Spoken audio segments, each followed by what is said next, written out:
All right, so this next one, we're gonna go ahead and we're gonna talk about the PlayStation 5 and its backwards compatibility. Now, if you weren't put to sleep by the PlayStation 5 specs reveal or whatever, um, they actually talked about backwards compatibility a little bit. Like they didn't even scratch the surface; they like just tapped it. Um, but here's what we do know: that they ranked the top 100 most played PS4 games, and they said that those games will be backwards compatible. Those are the words. There's no talk about the PlayStation 1, 2, 3, 4, all the games being backwards compatible. I think there's a huge missed opportunity unless they go into more detail when the PS5 is finally revealed. But what it sounds like, we're not going to get any kind of backwards compatibility unless it's just, the top 100 titles for PS4. And those could be any game. It's not even probably games that we like. But what are your thoughts on this? We'll start with I'll Tayson. start.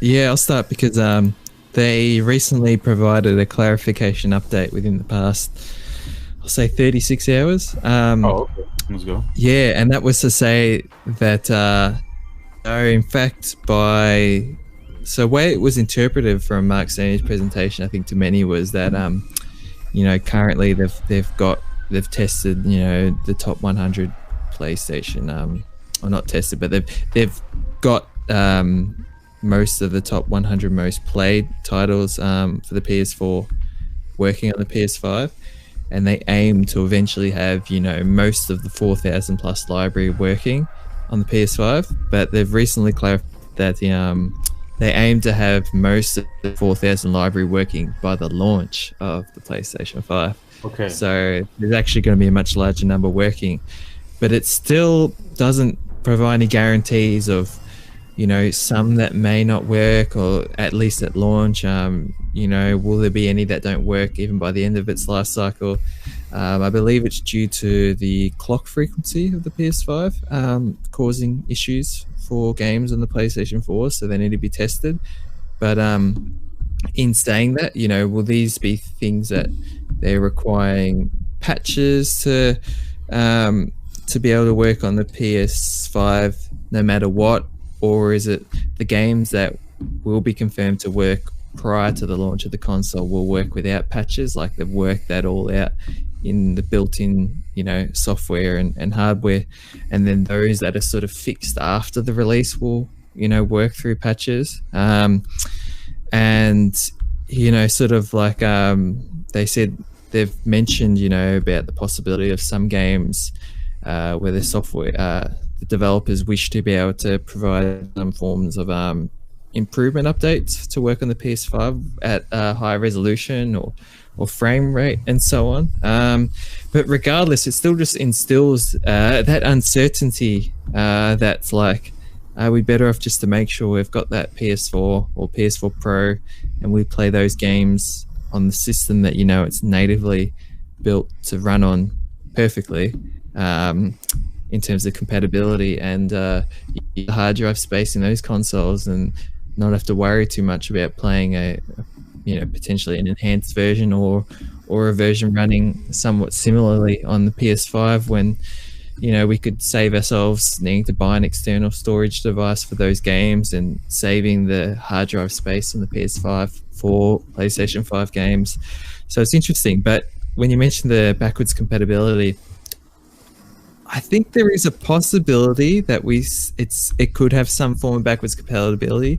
One, because I think a developer conference like this is not intended to show off or highlight that, because this is intended for games going forward or games that are current, and not games that are. Well, if it's meant for developers too, they're probably mentioning that because, like if they want to, if a company, it's like, well, do we just wait to release on the PlayStation 5 then to try and ride that success of the PlayStation 4? They probably said that. So it's more or less like, oh, okay, cool. So we can put this here, we can release this game on the PlayStation 4 and the PlayStation 5, and I kind of assume that's why they did it that way. Yeah, but at the same time, that's this weird F-shaped square box that they had the writing in. Like, it was weird that there's just a lot of space underneath. It had PS5 and PS4 Pro and PS4 Legacy mode, and then there's this space, and then the space gets shorter, and it almost felt like they could fit in at least PS1 and PS2, and they don't have to, like, that shorter bit. They don't have to write PS1 Legacy or something. It's just PlayStation 1, PS2. PS3 is a stretch because of the different architecture, but I don't know, because but it's not, though, because you're starting to see emulation pop up with the PlayStation 3 as well. I mean, that's something the emulation community for the longest time was like, yeah, you know what, guys, don't get your hope up. The PlayStation 3 is never going to be able to be emulated. Yet here we are, and is it CMU, I think it is? No, it's not CMU, it's something else. But, I mean, it's being able to run things like Persona 5 and Demon Souls, I mean, and really well, too. So it's not as impossible to break as they thought it was, you know. I think it's more so on maybe a financial perspective. I think we can see PS3 backwards compatibility, but somewhat like the Xbox ones, where even if you can use the disc, it will still be downloading its own version that they've got running. If they have to go that way, then why not go that way? Because right now, even though, like, I will just straight up say, like, Xbox One X, they've already said, they're not getting many exclusives other than Halo. You know, then the first year, but then the next 2 years, it's going to be kind of like a dry season. You know, so they're going to be relying on all that backwards compatibility. And, you know, we've had Xbox backwards compatibility for the longest, but PlayStation. We have PlayStation now, but it's not the same. You know, we want to be able to play it instead of streaming these games. We want to be able to play it on our console, and I think if they don't do it, it's a big missed opportunity. Even if it was just like original PS1 games, you start there. You know, just letting the PlayStation 5 be able to read those discs, just like the PS3 did. Maybe even running the PlayStation 2 games, even if it's not the full library, start updating it. You know. Even like when Xbox first started with their backwards compatibility for the 360 and the first version or the first Xbox One games, they released it gradually. They gradually ended up on there, and you saw people get like really excited over titles like when Modern Warfare 2 came out, when that was backwards compatible, everybody like popped in their Modern Warfare 2 disc and they jumped right on that right away. So people still get excited for these things, even if it's like just little by little. The library now for the Xbox One is huge with all that backwards compatibility. They even updated it at the end of last year, and they added Infinite Undiscovery, which is a great it's a great game. I was just like, this is great, and then it all worked. I still want to trade you that, like, for the different box art. Oh yeah, that's right. We talked about that. But just quickly on the one of the most important reasons I think they should have PS1 and PS2 backwards compatibility, even if they do not, is that to this day there is no PS1 or PS2 console that natively plays every game for that system. And what I mean by that is those systems were region locked. So the only way, you know, PlayStation 1 will say there was no Xenogears in the PAL region, there was no Chrono Cross in the PAL region. So the only way for any of us to play those games natively, there is no native way. The only way is to mod our consoles in some form, or, you know, be able to import an American one, which has its own issues with being like a transformer to convert the voltage and stuff, unless you have one of the earlier. They're available on the PSN US store. Couldn't you just create an account that way through your PlayStation 3 and then? Oh, for downloadable ones, but I think you then I think it's like in terms of the payment method you provide. But even in that, maybe. I mean, I'll go on, Jason. I was just going to say, like, they're $10. Usually, like, it's not like. Yeah, I was just going to say the address. I know you need to provide a US address. When you create a US account, and like it's not a straightforward process, if that makes sense. For us, but like you can put your own address. At least last time I did it, you can put your address in there, like you live in the United States, Yeah. But you can select your region to Japan on that console, so Ah, you should that's be able to do that. I mean, you just have to okay. buy like a PlayStation Plus card, and funds Yeah. and do it that way. But I mean, if you're really looking to buy Xenogears and or Chrono Cross, that's Oh, one way I've to got do it. Oh, I've got okay. it. Never So, mind. yeah. Sorry. Yeah. No, that discussion's Two not of for my me. So favorite Japanese RPGs right there. yeah, no. I have a mod chipped PS1 Slim. I've got a mod chipped PS2, and as of last week, it's still wrapped in the box. I've just got an American PS2 Slim, and Nice. it's the very first Slim, which has the full PS1 hardware backwards compatibility built into it. So that'll be my way of. No, they after the first Slim model, they went to they removed components and went to partial software based emulation. And there were issues that caused with the PS2 games that relied on one of the hardware components for the PS1. And then eventually they fixed everything, but it was not hardware based. So the first Slim is the only one that's basically the fat PS2 slimmed down. It's the 7000 model, but I know in America they got two 7000 models, so it gets a bit tricky. And it's also got a universal power supply, meaning that like I don't have to buy a transformer or anything. So yeah, if you got one of them with a good laser and everything, that's the way to go. But I just think with the PS5, that's just sort of the first time that they may be able to say, look, hey, we've got some form of disc-based backwards compatibility, and it's region free. And there's that, and there's not really a way to record those consoles easily. Like you can't. Yeah. I mean, there is, but it's just like it's more difficult to record a console like that, and. Yeah. It'd be nice just to be able to have a console you just pop something in and. Well, one thing I think they could like fix, or like something like the same way they do with the Xbox One, how you have to like still put the disc in, but it downloads the game.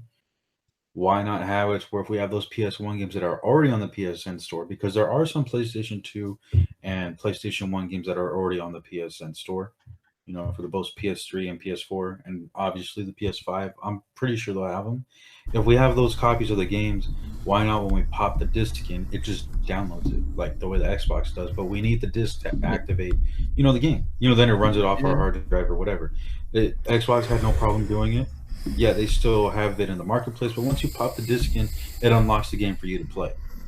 Yeah. So I don't see why there's an issue with PlayStation. Just do that. And I'm pretty sure it would make the majority happy, that it's at least there for some games. Yeah, we'll see. Who knows? But in the meantime, I'm not going to hold my cards that the PS5 is going to be the way I will play the PS4 and whether it will have that backwards compatibility. But at the same time, I would like to hope that at least consumer pressure can like they have taken that in consideration, because I know Microsoft did that with the Xbox One, and like you both said, that over time they've rolled out these games, and now the library, like in these 5 or so years of the Xbox One doing poorly, they've actually invested in this catalog that's now going to be available on the Xbox One X, or the Xbox Series X, and it's actually a big selling point of it, because not only are all those games accessible on this incredibly powerful hardware, but they're also going to have enhanced capabilities like HDR simulation and so on, and among the Xbox One X enhancements that they've already got. So they're winning. They're learning from their mistakes and actually coming out with better stuff. Yeah. Well, and it blows my mind too that people are just like, oh, well, who wants to play old games? It's like, you idiot. Look at the games that are being released. Resident Evil 2 remake, Resident Evil 3, Final Fantasy 7 remake. Like, all these games from the 90s are being revived. Clearly there's an audience for them. Clearly people want to see these games and be able to play these games, share them with their kids. So, there is this reason, despite those few people, well, I don't want to play these games, or developers, like, it's not really beneficial. And we're seeing that it is. We're living in the 90s again, almost. Yeah, especially with this resurgence of indie games on consoles, or just the surgence. But people still play Tetris. Yeah. So, Yeah. if a game that old can captivate you in its own new ways, I mean, so many games can. So why not embrace and celebrate the love for these older games that have been influences and jumping points for the games we get today? It's like with anything, you talk about science and all these other things, like knowledge and learning builds up, and that contributes to what people do today. And it's exactly the same with technology and video games. We started off with black and white TVs, CRTs, and everything, and it's all led to where we are now. So it doesn't mean we should forget what exists before, because that takes away what is available to us today. So each to their own. I guess maybe it's a different mindset for people who didn't grow up with these pre-internet consoles, I should say. But I guess it's I'd like to hang on to these games that I have for as long as possible, and I guess you could say not just nurture them, but preserve them. That's a better word. Preserve them. So yeah, I mean, and I think that's the hardest thing, and I guess we'll talk about this here shortly too in another section, moving digital and how it kind of hurts the preservation of